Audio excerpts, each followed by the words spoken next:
नमस्कार मित्रों, आधार क्लासेस बालोतरा के YouTube चैनल पर आप सभी का हार्दिक स्वागत अभिनंदन है। मैं हेमंत चौधरी। राजस्थान जी के कला संस्कृति का पाठ शुरू किया था। लोक देवताओं की सीरीज चल रही थी। लोक देवताओं के अंदर 8 लोक देवताओं के बारे में अपने विस्तृत पढ़ लिया था। आज अपन शेखावटी क्षेत्र के 2 लोक देवताओं के बारे में पढ़ेंगे। लोक देवताओं का पाठ जो अपन ने शुरू किया था, प्रारंभ किया था, इन्हीं श्रेणी के अंदर 9 नंबर जो लोक देवता पढ़ेंगे आज, डुगजी व जवाहर जी। डुगजी और जवाहर जी, इनके बारे में सुनिए। बिल्कुल बहुत महत्वपूर्ण लोक देवता है। 1857 की क्रांति से संबंधित है। 1857 की क्रांति के टाइम में क्रांतिकारियों के रूप में इन्होंने अपना कार्य किया था। आज के दिन में बहुत फेमस लोक देवता शेखावटी क्षेत्र के हैं, डुगजी और जवाहर जी। इनके बारे में सुनिए। डुगजी के पिता उदय सिंह थे और जवाहर जी के पिता दलेल सिंह जी थे।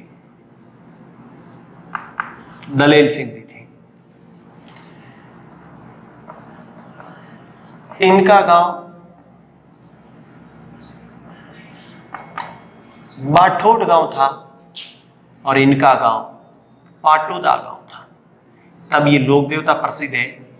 बाठोड पाटोदा गांव सीकर, बाठोड पाटोदा गांव सीकर, अर्थात इनकी क्रम भूमि देखी जाए तो इनकी क्रम भूमि है शेखावटी क्षेत्र। इनकी क्रम भूमि शेखावटी क्षेत्र है। इनके बारे में समझे। डुगजी जवाहर जी कौन थे, क्या थे, ये केवल बेसिक परिचय हुआ है। डुगजी और जवाहर जी भाई थे दोनों। उदय सिंह बड़े भाई और दलेल सिंह उनके छोटे भाई। तो जवाहर जी डुगजी का चचेरा भाई था। ये दोनों आपस में भाई थे। उदय सिंह और दलेल सिंह के पुत्र थे। बाठोटा पाटोद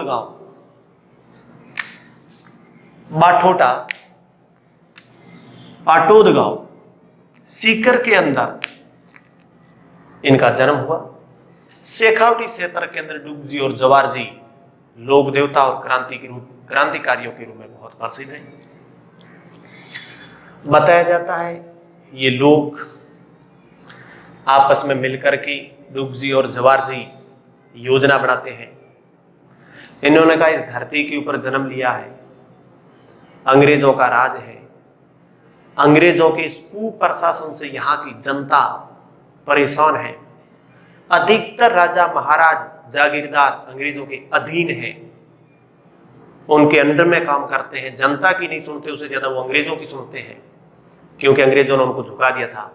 भारतीय इतिहास के अंदर पढ़ेंगे, संधियां पढ़ेंगे 1818 वाली, उन संधियों के अंदर मैं आपको पूरा बताऊंगा कि किस प्रकार से अंग्रेजों ने अपने यहाँ के देसी राजाओं को अपने अंडर में किया, अधीन किया। डुगजी जवाहर जी अपने क्षेत्र के गरीबों की, निम्न वर्ग के लोगों की हित और रक्षा के हेतु कुछ नए प्रयास करते हैं। इनके सहयोगियों के रूप में इनके सहयोगी बहुत महत्वपूर्ण व्यक्ति थे, जिसके अंदर बहुत फेमस व्यक्ति था लोटिया जाट, जो कभी लौट के नहीं आया, लोटिया जाट। और इनका मित्र था एक और करणिया मीणा, बहुत शक्तिशाली और माइंडेड लोग थे ये। और इनका था बिल्लोजी, और ये बिल्लोजी नाई है, बिल्लोजी नाई। करणिया मीणा, बिल्लोजी नाई, लोटिया जाट, डुगजी वो जवाहर जी।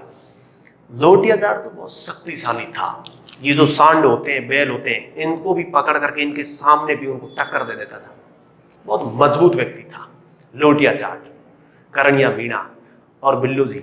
लोटिया जाट अपने माइंड में जो रणनीति बनाता था, जो प्लानिंग बनाता था, जो योजना बनाता था, इतनी खतरनाक योजना बनाता था, इतनी जबरदस्त प्लानिंग बनाता था कि अंग्रेजों को भी 4 कदम पीछे खिसका देता था।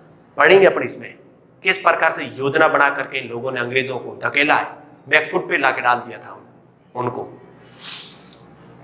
डुगजी जवार जी, लोटिया जाट, करनिया मीणा, बिल्लू जी नाई मिल करके गुट बनाते हैं और ये बातचीत करते हैं कि अपन धड़ाइती का काम शुरू करते हैं, धड़ाइती का कार्य करेंगे। धड़ाइती का अर्थ होता है अमीरों को लूटना, अमीरों को लूटना, गरीबों में बांटना। कितना बड़ा काम था, खुद के पास नहीं रखना, अमीर लोगों को, धनवान लोगों को लूटना और उनका धन लूटपाट करके गरीब लोगों को बांट देना ताकि वो अपना जीवन गुजारा, जिंदगी सही ढंग से काट सके। धड़ाइती का बहुत बड़े धड़ाइती हो गई। डूब जी, जवार जी, लोटिया जाट, करनिया मीणा और बिल्लू जी नहीं। इन्होंने कहा भाई अपन जब धड़ाइती का काम करेंगे तो अपने को सुरक्षा कौन देगा, अपने पास शस्त्र नहीं, अपने पास हथियार नहीं। इन्होंने कहा कि हथियार शस्त्र सब अंग्रेजों के पास ही है, अंग्रेजों की लाठी और अंग्रेजों की पीठ, उनसे शस्त्र हड़पो और उनको ही मारो और उनको ही लूटो। ये काम इन लोगों ने मिलकर के शुरू कर दिया। बड़े बड़े सेठों के घर, नसीराबाद के पास एक सेठ का घर था, उसको लूट लिया। नसीराबाद छावनी को लूट लिया इन लोगों ने। पूछा जाता है 1857 की क्रांति के दौरान नसीराबाद छावनी अजमेर को लूटने वाले लोग देवता थे तो डुग जी और जवार जी थे। और उस छावनी को लूट करके जितना धन प्राप्त हुआ उस धन को लेकर के पुष्कर चले गए। पुष्कर मेले के अंदर, पुष्कर में वहां पर जितने ब्राह्मण, जितने निम्न श्रेणी के लोग, सब लोगों को धन ही धन बांटा। चारों तरफ एक ही मंजर गूंजने लगा। इस जीवन में, इस जिंदगी में, इस युग में कोई यदि लोगों के हितैषी, जन हितैषी कोई है तो डुग जी, जवार जी और लोटिया जाट है। जो गरीब लोगों की सहायता करते हैं, उनके गीत शुरू हो जाते हैं, उनके भजन शुरू हो जाते हैं, लोग उनके गुणगान शुरू कर देते हैं। अंग्रेजों के चारों तरफ से खलबली मच जाती है। अंग्रेजों को समझ में नहीं आता ये डुग जी और जवार जी कौन है। डुग जी और जवार जी जगह जगह से लूटपाट कर रहे हैं। अंग्रेजों ने उनका पता करके, उनका ठिकाना पूछ करके एक पत्र लिखा और वो पत्र लिखा डुग जी के साड़ा जी को। डुग जी का साड़ा भैरू सिंह था।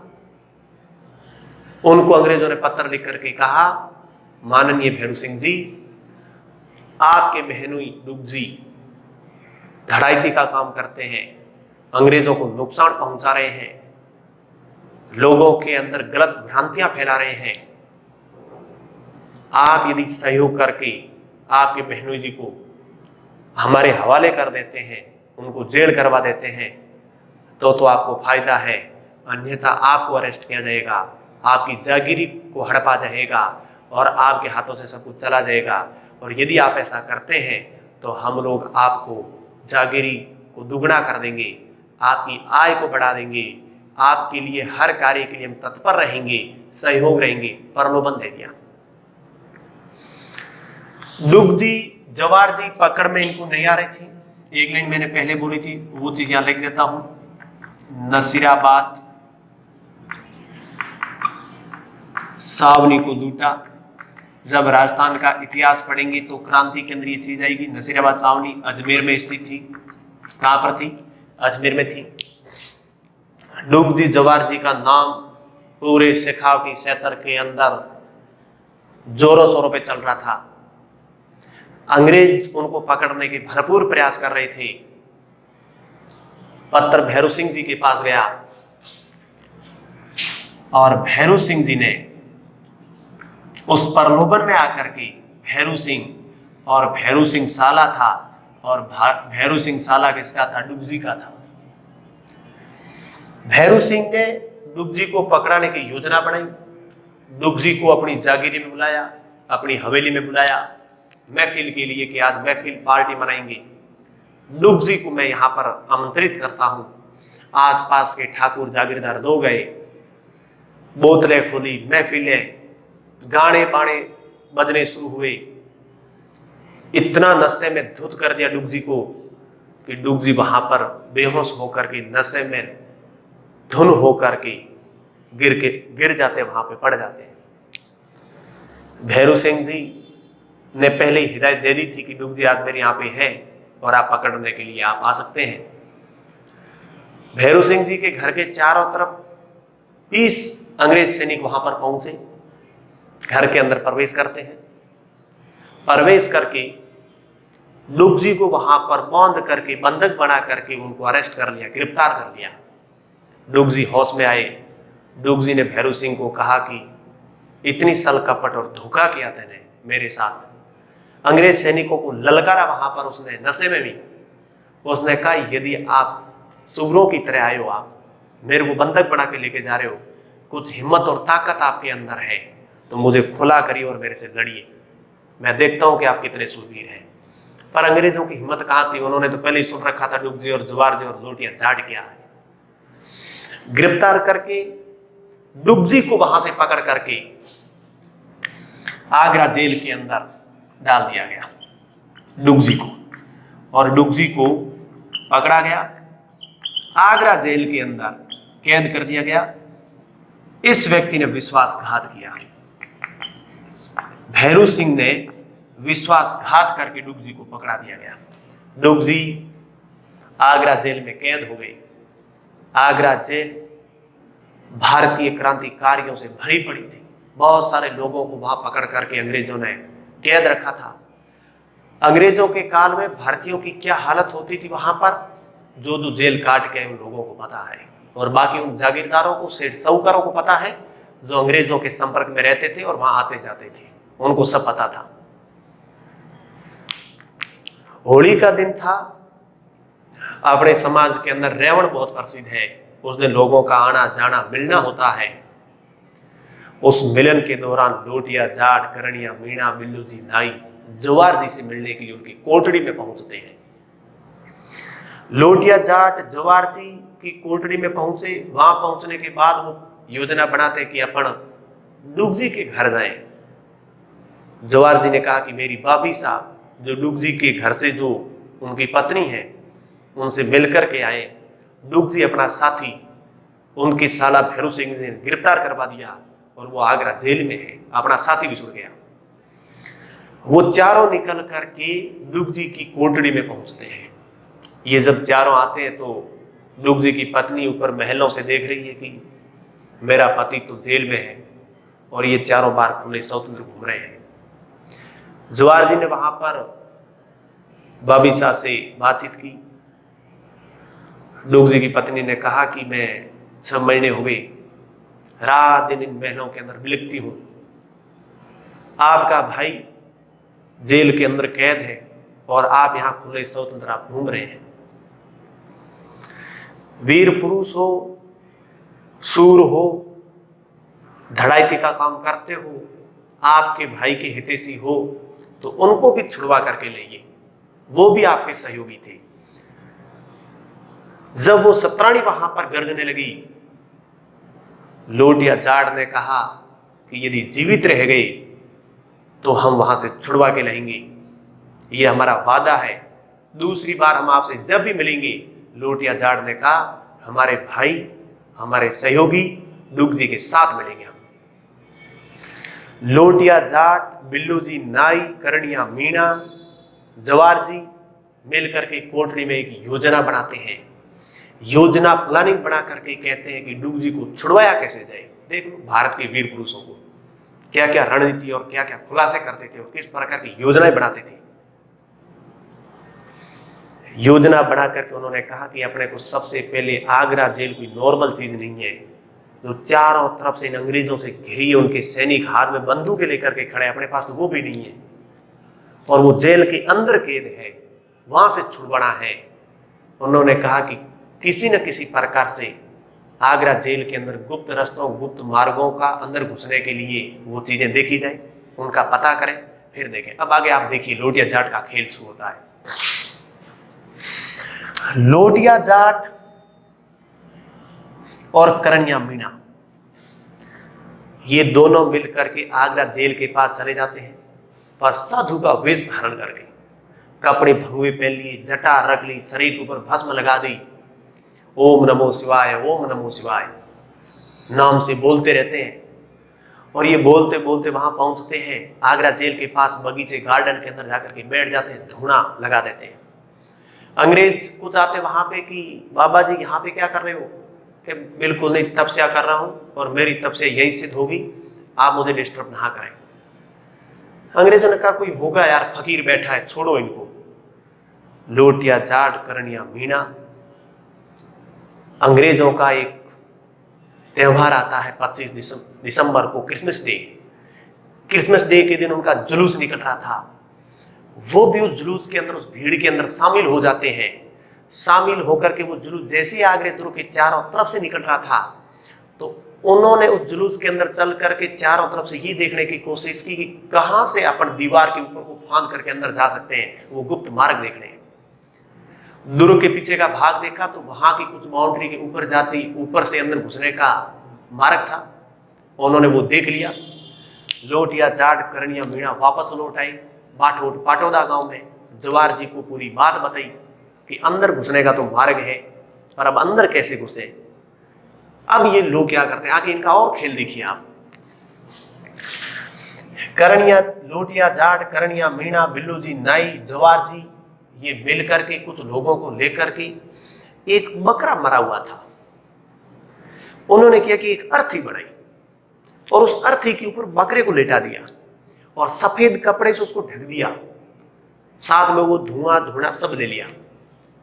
अब ये लोग क्या कर रहे हैं, वहां से उस अर्थी को उठा करके राम राम सत्य है वो शब्द बोलते हुए उस आगरा दुर्ग की तरफ बढ़ जाते हैं और आगरा दुर्ग के पिछवाड़े की तरफ जाकर के उसको दफनाते हैं। अंग्रेज अधिकारी आए, उन्होंने कहा कि आप क्या कर रहे हो यहां पे, आप इस मुर्दे को जला क्यों रहे हो। उन्होंने रोक कर की, मतलब उनकी रणनीति खतरनाक थी। उन्होंने प्लानिंग योजना बनाई। उन्होंने कहा भाई साहब, हमारे भांजे का विवाह था, विवाह के दौरान ही भांजे के मामा जी ये मींडा सिंह जी है और इन मींडा सिंह जी की मृत्यु हो गई।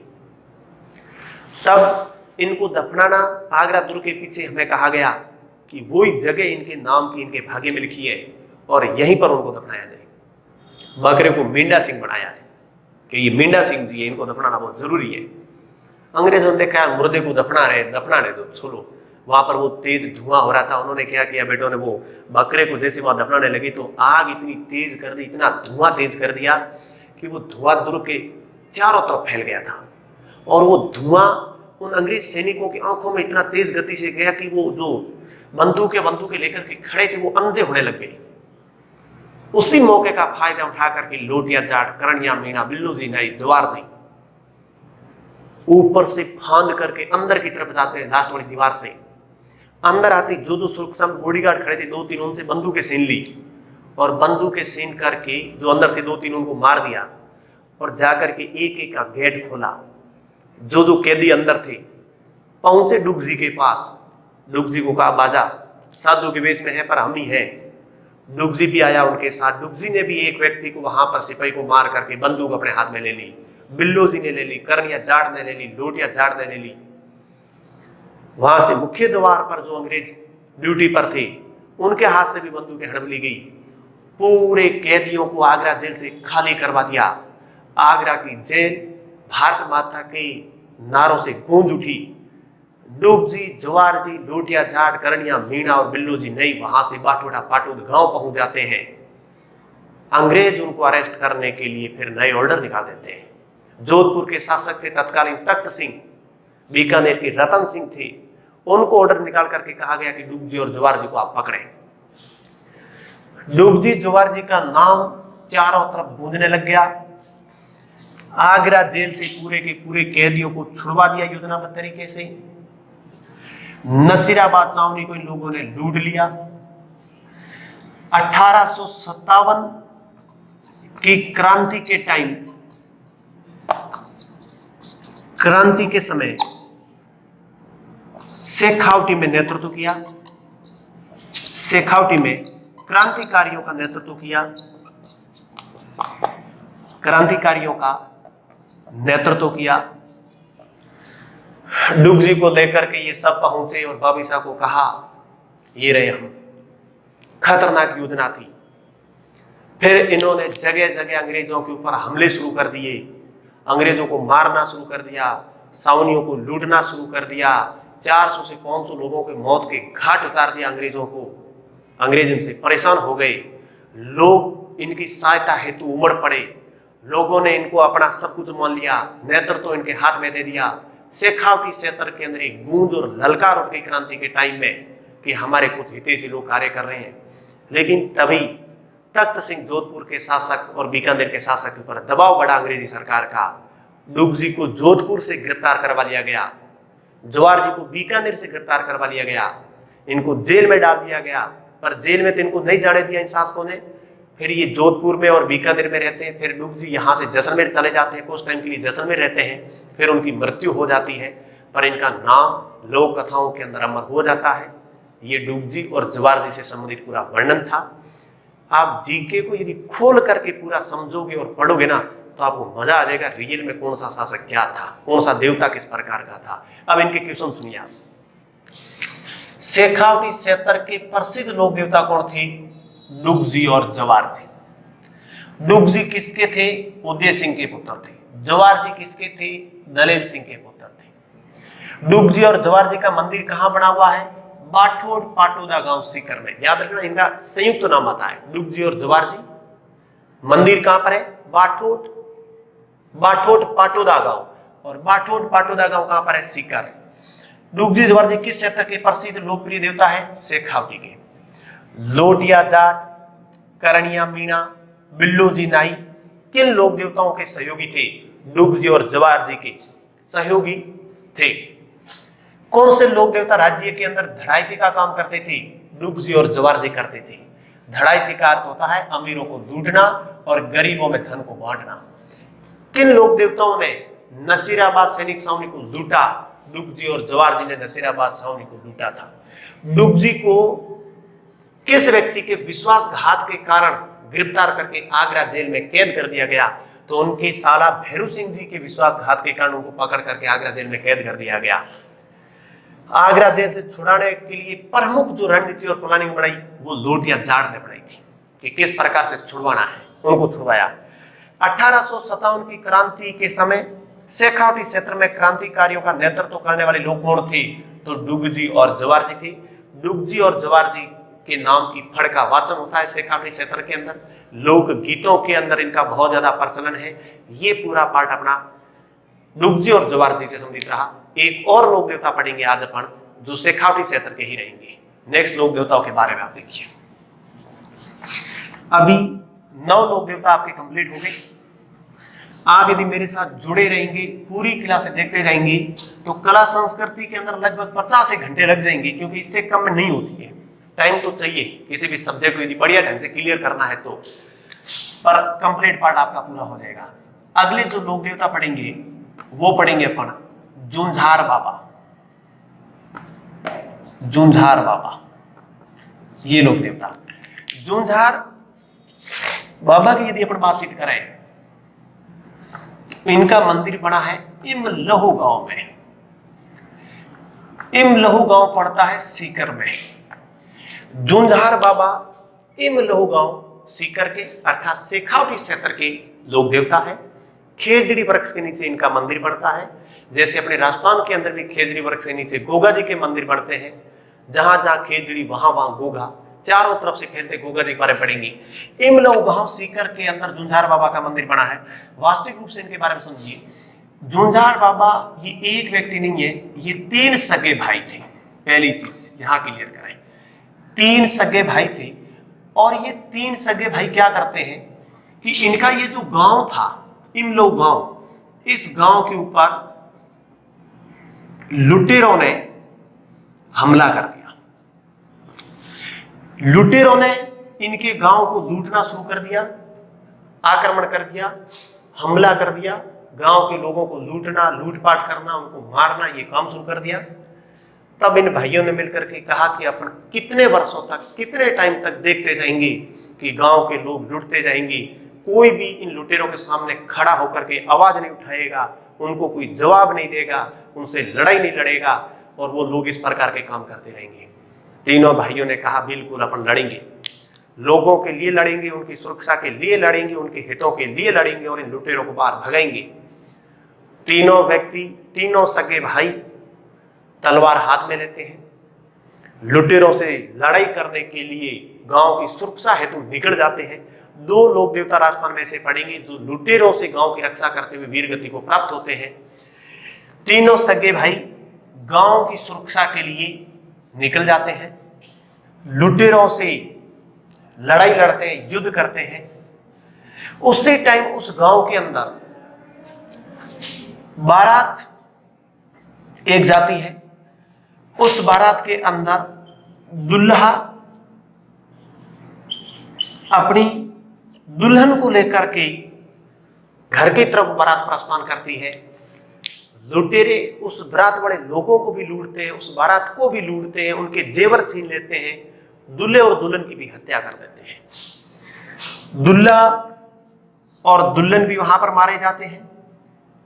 तीन सगे भाई उस बारात की और गांव की रक्षा करते हुए युद्ध करते हैं। ये तीन सगे भाई भी उस युद्ध के मैदान के अंदर जूझते हुए वीर गति को प्राप्त होते हैं और वीर गति को प्राप्त ये तीनों सगे भाई युद्ध के मैदान में जूझते हुए होते हैं। तब इन तीनों का संयुक्त नाम रख दिया गया जूंझार बाबा।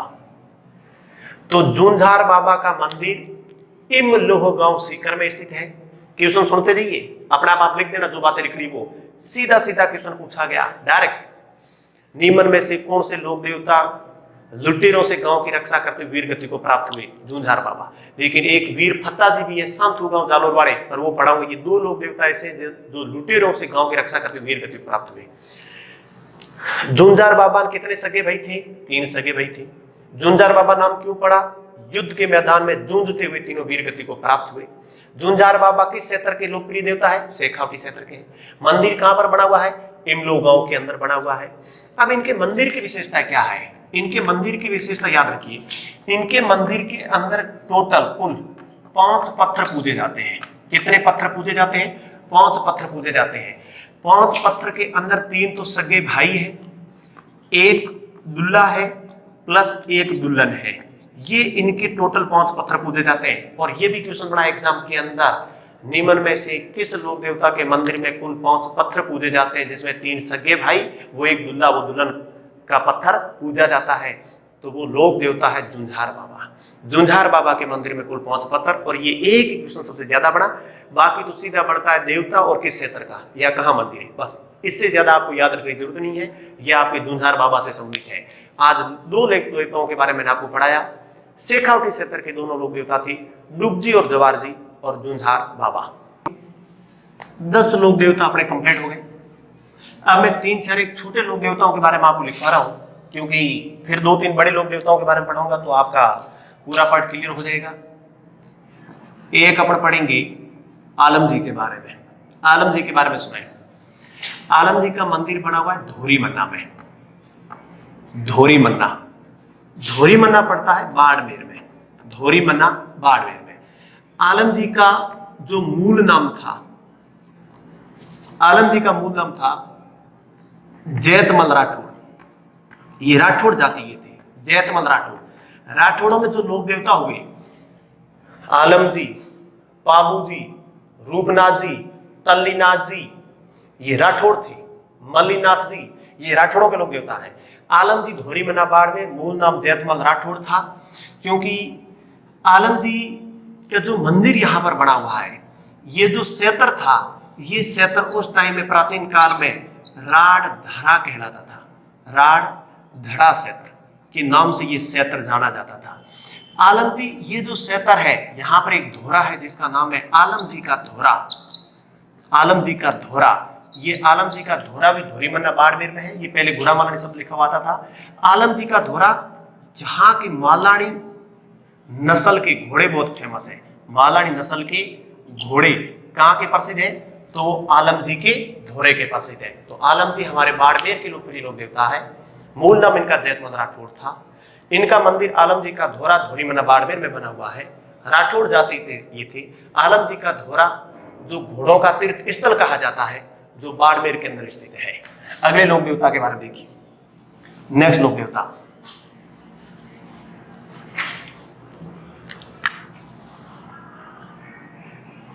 बारह नंबर, अगले लोक देवता। यदि यहां पर एक और अपन लोक देवताओं के बारे में बातचीत करें तो नए लोक देवता अपने आएंगी हरिराम बाबा। हरिराम बाबा, हरिराम बाबा के बारे में पढ़ेंगे। देव बाबा के बारे में पढ़ा, भूरिया बाबा के बारे में पढ़ा, जुंझार बाबा के बारे में पढ़ा, देव बाबा के बारे में पढ़ा, अभी हरिराम बाबा। हरिराम बाबा के बारे में यदि बताया जाता है तो हरिराम बाबा का जो मंदिर बना है झोरडा गांव में बना हुआ है, झोरडा गांव। और ये जो झोरडा गांव है ये नागौर में स्थित है, याद रखना, झोरडा गांव नागौर में पड़ता है। ये हरिराम जी का यहाँ पर वो मंदिर बना हुआ है। हरिराम जी बाबा के बारे में बताया जाता है कि राम किशन जी महाराज एक बार झोरडा गांव में आए, वो रात्रि जागरण था उनका। सुबह प्रातः सब भगत चले गए पर हरिराम बाबा वहां से नहीं गए। राम किशन जी के पास जाकर के राम किशन जी ने कहा कि भाई हरिराम तू मेरे पास कैसा आया, सब लोग चले गए, तू कैसे रुका? उन्होंने कहा कि मेरे को भक्ति में लगना है, मुझे भी कुछ गुरु मंत्र दीजिए। मैं ये जो जनता के ऊपर जो दुख, संकट, गरीबी, भूखमरी ये जो फैली हुई है, जो अन्याय चल रहा है, इसको मैं दूर करना चाहता हूँ। मुझे इस मोह माया से, इस जगत से बिल्कुल घृणा और नफरत हो गई है। जन हितैषी कल्याण के लिए मैं क्या कार्य कर सकता हूँ, आप उसके लिए मुझे मार्गदर्शन कीजिए। राम किशन जी महाराज ने कहा कि हरिराम तू इतना नहीं कर पाएगा, इसमें कठोर तपस्या करनी पड़ती है, कई प्रकार की साधना करनी पड़ती है, ग्रस्त जीवन को त्यागना पड़ता है, व्यक्ति को एकाग्रत होकर के एकांत में चिंतन ध्यानमग्न होकर के तपस्या करनी पड़ती है, हर तथ्य को रहस्यात्मक रूप से समझना पड़ता है, तब जाकर के काम क्लियर होता है। हरिराम बाबा ने कहा मैं सब कुछ करने के लिए तैयार हूं। राम किशन जी महाराज के आशीर्वाद से उन्होंने एक धूना लगाया, झोरडा गांव के अंदर उस धूना में बैठ गए, पर आसपास के लोग और उनके भाई भी उनकी कभी भी कोई बात नहीं मानते थे। राम किशन जी ने उनको साफ, यदि चढ़ जाए किसी व्यक्ति को तो उसका झड़ा किस प्रकार से लगाया जाता है, सर्वदंशित पीड़ित व्यक्ति का इलाज कैसे किया जाता है, इस कला के अंदर हरिराम जी बाबा निपुण हो गए। हरिराम जी बाबा तपस्या करते थे, कहीं जाते नहीं थे। आसपास के लोगों के अंदर भ्रम फैल गया कि हरिराम तो बहुत तपस्वी व्यक्ति हो गया, ध्यानमग्न हो गया, पाखंडी बन गया, पता नहीं कहाँ डूबा है, कभी मिलता भी नहीं है, आता भी नहीं है, जाता भी नहीं है। हरिराम बाबा को वो बातें कोई फर्क पड़ने वाली बातें नहीं थी। वो अपने ध्यान में, अपने लक्ष्य, अपने टारगेट पर अटूट होकर के लग जाते हैं। हरिराम बाबा का बड़ा भाई, बड़े भाई का पुत्र, इस पुत्र को सर्पदंश, सर्प खा जाता है, काट लेता है। वो ऊंट पे सवार होकर के बड़े बड़े झड़ीगरों के पास रवाना होता है, जाने के प्रयास करता है। हरिराम बाबा ने कहा भाई तू आज कहां जा रहा है, तू मुझे कुछ कष्ट में, दुख में लग रहा है, तू ऊंट के ऊपर चढ़ करके कहां जा रहा है, मुझे बता तो सही। तब उसने कहा मेरे पुत्र को सांप ने डंक मार दिया है, मैं भोपों के पास जा रहा हूं। उसने कहा कहां डंक मारा है, मुझे बता तो सही, मैं भी देखूं तो सही। कि नहीं हरिराम छोड़, मेरे को जाना पड़ेगा। हरिराम वहां से उसके पुत्र के पास जाते हैं। जहां पर सर्प ने डंक मारा वहां पर 3 बार का, सर्प ने नहीं काटा, सर्प ने नहीं काटा, सर्प ने नहीं काटा। और ये कहने के बाद लगभग, क्योंकि वो उनके पास कला थी, वो विद्या थी उनके पास, 3 से 4 दिन बाद वो पुत्र सही हो गया। भाइयों ने कहा नहीं हरिराम तू कहता है मैं सही कर देता हूं, मेरी झाड़ फूक है, वो है, हम बातें नहीं मानते। क्योंकि अपने यहां पर मान्यता है घर का जोगी जोगने, आन गांव का सिद्ध। घर का आदमी कितना भी निपुण हो, कितना भी श्रेष्ठ हो, उनकी बातों में कोई दम नहीं लगता लोगों को। बाहर का व्यक्ति आकर के यहाँ अपना ढोल बजा के चला जाए, वो सक्सेस है। यही चीजें हैं। इसलिए तो घर पे किसी के पिता या माता 3rd grade, 2nd grade, 1st grade हो सकते हैं, पर उनके बच्चे उनसे नहीं पढ़ते हैं। नहीं पढ़ने का कारण यही है कि उनको लगता है क्या है, मेरे पिताजी को क्या आ रहा है, लग गए, इनको क्या आ रहा है। कारण कि वो रात दिन उनके साथ में रहते हैं, उनकी कमी और उनकी विशेषताएं सब उनको पता होती है। और जिस व्यक्ति के बारे में ये सब कुछ पता होता है वो उनसे नहीं पढ़ता है, ये दिक्कत है। हरिराम बाबा अपनी कला में निपुण हो गए, फिर भी घर के भाई वही नहीं मान रहे थे। उन्होंने कहा हो सकता है हमारे पुत्र को कुछ और जीव ने काट दिया हो, तेने झाड़ फूंक कर दी हो, यदि ऐसा हो तो कुछ कर। हरिराम ने कहा कि आप लोग किस प्रकार से मुझे मेरी कला के ऊपर भरोसा करोगे। उन्होंने कहा कुछ चमत्कार दिखाओ, जादू दिखाओ, जैसे रामदेव जी ने अपने बहन के पुत्र को वापस जीवित कर दिया, ऐसी कुछ चीजें दिखाओ आप हमें। हरिराम बाबा ने कहा आज से 7 दिन बाद सिरुई क्षेत्र के अंदर सोनी का एक पुत्र जिसको सर्पदंश होगा, उस पुत्र का और उस सोनी का नाम बताया और उसको मैं ठीक करूंगा, आप चेक कर लेना। उन्होंने अपना ध्यान लगा करके ये भविष्यवाणी कर दी हरिराम बाबा ने। रियल में 7 दिन बाद में एक सर्पदंशित सोनी के पुत्र को वो सोनी लेकर के गोगामेड़ी पहुंचा। गोगामेड़ी के अंदर उन भोपों ने जितने प्रयास किए वो प्रयास कर दिए, पर वो सही नहीं हुआ। और वहां गोगामेड़ी से उन भोपों ने उसको वापस भेजना शुरू कर दिया, कहीं ये यहाँ मर जाए तो गोगामेड़ी का नाम खराब हो जाएगा कि गोगामेड़ी में सर्पदंशित व्यक्ति का इलाज नहीं हुआ, वो भोपे किस काम के। वो जैसे ही सिरुई वापस सोनी पहुंचा कि मेरा पुत्र तो चला जाएगा, रहना नहीं है, जहर ज्यादा चढ़ गया, तभी वहां पर सिरुई के अंदर एक नैयों की लड़की जो झोरडा गांव की थी और वहां सिरुई में विवाह कर रखा था, उस नैयों की लड़की ने जाकर के कहा कि मेरे गांव के अंदर हरिराम बाबा नाम का एक साधु है जो झाड़ फूंक करता है, आप यदि उस व्यक्ति के पास चले जाते हैं तो मैं आपको कहती हूँ कि आपका पुत्र बिल्कुल ठीक हो जाएगा, उसका जहर उतर जाएगा और ये जीवित रह जाएगा, इसका जीवन समाप्त नहीं होगा। प्रयास तो कर लें, गोगामेड़ी में सही नहीं हुआ तो पता नहीं कैसे होगा। सोनी जी झोरडा गांव आते हैं, हरिराम बाबा के पास आते हैं। हरिराम बाबा यहाँ से रवाना होते हैं, लेकिन भाई कहते तूने कहा ना कि यहाँ पर आएगा वो लड़का नीलाज हमारे सामने, हम भी साथ में चलेंगे सिरुई में। तो हरिराम बाबा ने कहा ठीक है, मैं यहाँ बैठा बैठा उस पुत्र का इलाज कर दूंगा, मेरे को वहां जाने की जरूरत नहीं है। हरिराम बाबा ने झाड़ फूंकी, उस पुत्र का इलाज किया, वो पुत्र होश में आया, भाइयों को भरोसा और विश्वास हुआ। हरिराम बाबा की पर्ची चारों तरफ फैलने लगी। हरिराम बाबा सर्पदंशित व्यक्ति के इलाज के लिए प्रसिद्ध होने लग गई। उनके नाम का मंदिर बन गया, झोरडा गांव के अंदर उनका धूना लग गया। हरिराम बाबा का मंदिर झोरडा गांव नागौर के अंदर स्थापित हुआ। सर्पदंशित व्यक्ति का इलाज करने के लिए प्रसिद्ध थी, पर इनके मंदिर की विशेषता है, इनके मंदिर में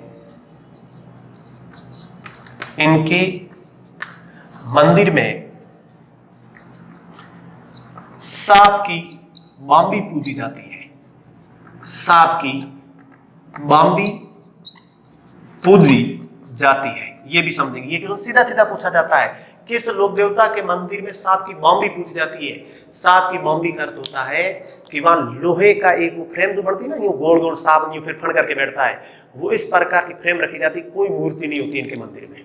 गोगा जी का मंदिर बनता है तो गोगा जी पत्थर की मूर्ति लगती है और पत्थर की मूर्ति के ऊपर गोगा जी का चित्र बनाया जाता है। पर इनके मंदिर में केवल सांप की बाम्बी ही पूजी जाएगी, बाकी किसी की पूजा नहीं होगी। सांप की बाम्बी किस लोक देवता के मंदिर में पूजी जाती है? हरिराम बाबा। हरिराम बाबा का मंदिर कहां पर है? झोरडा गांव। झोरडा गांव कहां पर पड़ता है? नागौर में। सर्पदंशित व्यक्ति का ये क्या करते हैं? इलाज।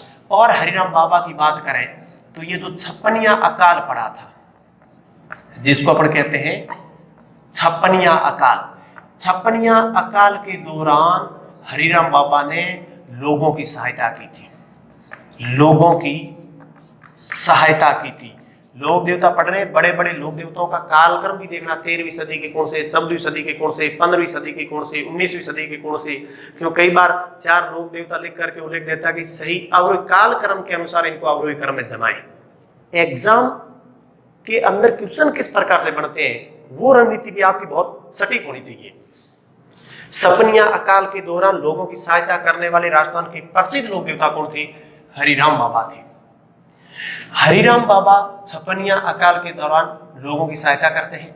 छप्पनिया अकाल 1956 विक्रम संवत को पड़ा, क्योंकि अकालों के जो नाम होते हैं वो विक्रम संवत के अनुसार नाम रहते हैं, और इसका अर्थ होता है ये 1899 ईस्वी के अंदर पड़ा। और ये क्वेश्चन कई बार पूछा गया, क्योंकि विक्रम संवत 57 वर्ष आगे चलता है ईस्वी सन से, कि छप्पनिया अकाल पड़ा 1956 ईस्वी, 1899 ईस्वी, 1856 ईस्वी, तब वहां पर अपन फंस जाते हैं।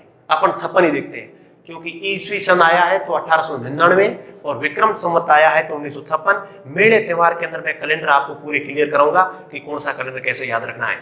तो 12 लोक देवताओं के बारे में कंप्लीट हो गया। आज की क्लास के अंदर इतना ही, कल फिर मिलते हैं, तब तक के लिए धन्यवाद।